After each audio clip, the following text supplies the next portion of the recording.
V Križevcih pri Ljutomeru smo se sprehodili po slikovitem vrtu, kjer imajo poleg rastlin pomembno vlogo tudi živali. Ene so glasne in klepetave, druge pa tihe kot japonke. Ker je hiša pomaknjena navznoter, se s ceste in dovoza zdi, kot da za njo ni vrta. Vendar že prvi koraki vzdolž Sonjine in Tomasove hiše razodenajo, da je tu še kako živahno. Pogled na cvetlice in okrasne trave, ki namesto ograje obrobljajo vrt, najprej pospremi pozdrav v pristni papagajščini. Sonja, so bile pri vas prej papige ali okrasni vrt?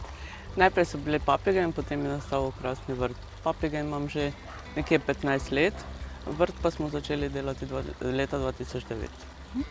Papige imajo eno prav posebno hišico, to niso več kletke, kjer bi jih pričakovali, ampak dobesedno hiška. Ker je vsako leto bilo več papig, smo se odločila z možem, da sva naredila voljere za njih. Tem hišam se reče voljere. In sicer smo že midva načrtovala to po bodočih evropskih standardih. In sicer, da imajo notranji del, zunanji del, da je velikost ene voljere 3x3 metre zunaj in notri. To zato, da lažje preletavajo papige? Da lažje preletavajo, da imajo prostor, če jih je v večji skupini, ker amazonke so recimo rade v skupinah ali pa sivi žakoji. Kako dolgo živijo papige?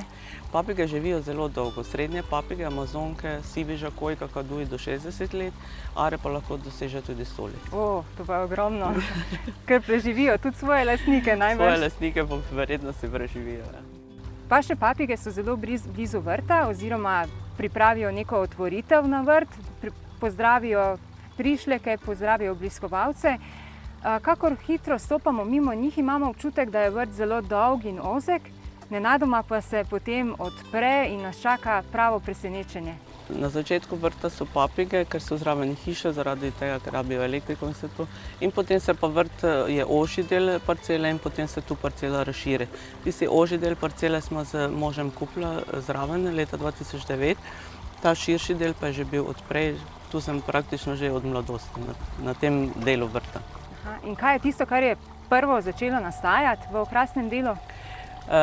Leta 2009 je prišla ideja tudi za ribnik, za tale ribnik in smo ga tudi izgradili leta 2009 in sicer z prijatelji. Razen izkopov, ki so bili strani, je bilo vse ročno, pomagali so sosedje, sorodniki, prijatelji, vsi so prišli rade volje pomagali. To je praktično bil enomesečni dopust leta 2009, ki smo ga vsi skupaj preživeli tu in se zelo lepo imeli.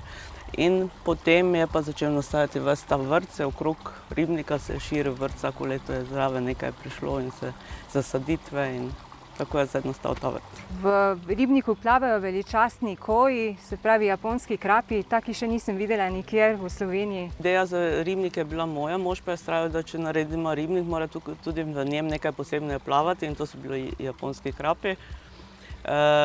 Nabavila smo jih v Avstriji, ker so uvoženi z Japonske, s certifikati, so 3 mesece v karanteni, da so res zdravstveno pregledani in da ne kupiš ribe z paraziti, bolezni, da si potem res 100% da imaš zdravo ribo, kar tudi dokazuje, ker do zdaj so še vse ostale žive in lepo rasejo, so veliko večje kot takrat, ko sva jih šele kupila. Če bi prišel kak Japonec na vaš vrt in bi pogledoval proti ribam, katera bi mu bila najbolj všeč? Ja, značilno za japonske ribnike so tančoji, ti so beli z rdečim flekom na glavi, kot je japonska zastava.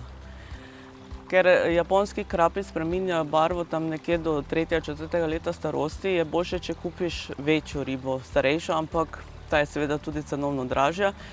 In tančoji so ravno, ker morajo biti v vsakem ribniku za Japonce, imajo zelo veliko vrednost in tudi večjega moraš kupiti, ker so takrat 100%, da bo res tančo z rdečim flekom na glavi. Ja, in imate vi takega tančoja tukaj notri? Mi smo kupila manjšega, mlajšega, ker je cenovno bil ugodnejši, ampak nažalost je naslednjo leto moja rdeča barva zginila, tako da ga nažalost nimamo. Bi mu bilo treba prilepiti kakšno piko gor na glavo. Kaj pa tam vidim, da imate tudi zelo prostorno pergolo? Kako je začela nastajati, zakaj ste se odločili za tako dimenzijo? vsega jaz ne vem sama. Jaz vem urejati, zasajati rastline. Da imam prijatelje, ki se spoznajo na druge reči in ideja moja je bila, da bi rada imela pergolo, ki bo velika, mogočna, ki bo stala na sredini vrta, da boš imel pogled na celi vrt, da bodo se lahko prijatelji zbrali, da jih lahko skupaj več prišlo.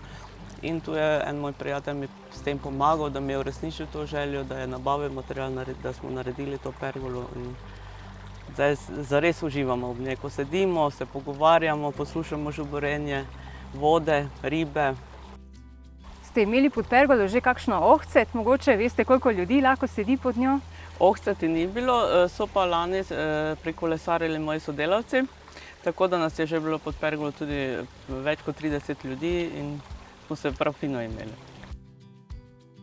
Ker živali potrebujejo vsakodnevno skrb, lastnika dopuste preživljata na domačem vrtu, kjer uživata ob pogledu na slikovito rastlinsko kuliso.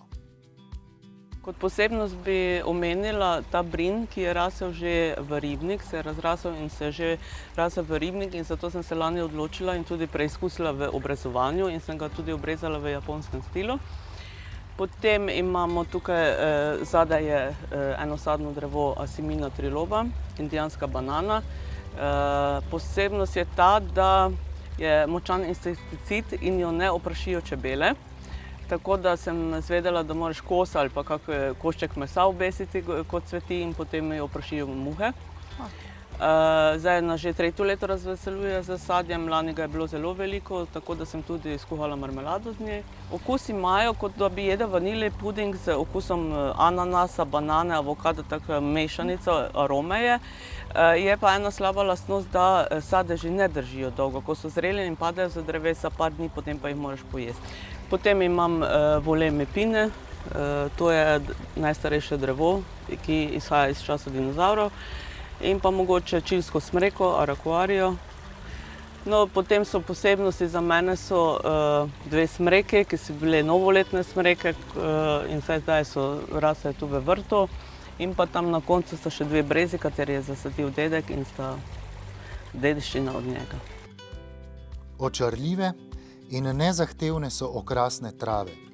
Posajene so v večjih skupinah, da kot ograja zapirajo pogled na sosednjo njivo. Ker so dekorativne tudi po zimi, jih Sonja poreže šele zgodaj spomladi. Vrt ste začeli oblikovati leta 2009, se pravi pred 7 leti, pravličnih 7 let. Kaj vam je prineslo, kaj ste se v tem času vse naučili?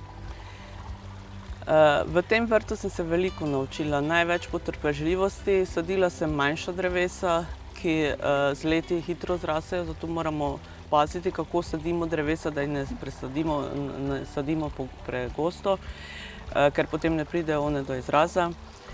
Ta vrt je pravličen, ker mi je pripeljal veliko novih prijateljev, ki so mi pomagali v ustvarjanju mojih idej, uresničevanju pri vrtu, pri izdelavi vrta.